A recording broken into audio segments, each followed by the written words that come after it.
কাতারের দোহা জেদিদ এলাকায় ব্যতিক্রমী আয়োজন, প্রায় ৩০০ প্রবাসী বাংলাদেশিকে বিনামূল্যে খাবার পরিবেশন।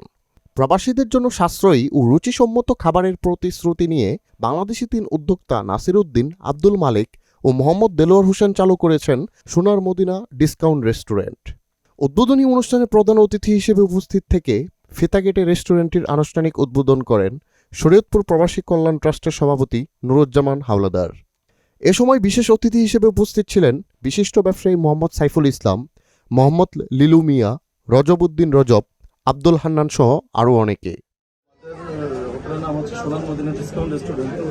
আসলে ডিসকাউন্টটা লাগানোর উদ্দেশ্য হচ্ছে কি, এখানে প্রবাসী কাতারে বর্তমান কাজের অবস্থা ভালো না, তো আমরা চাইতেছি আমাদের খাবারের মান ভালো করে আমরা প্রত্যেকটা খানার মধ্যে ডিসকাউন্ট রাখি। ইনশাল্লাহ আমরা 3 ভাই মিলে একটা প্রতিষ্ঠান, আমাদের অন্যান্য ব্যবসাও আছে, পাশাপাশি একটা হোটেল দিয়েছি আমরা।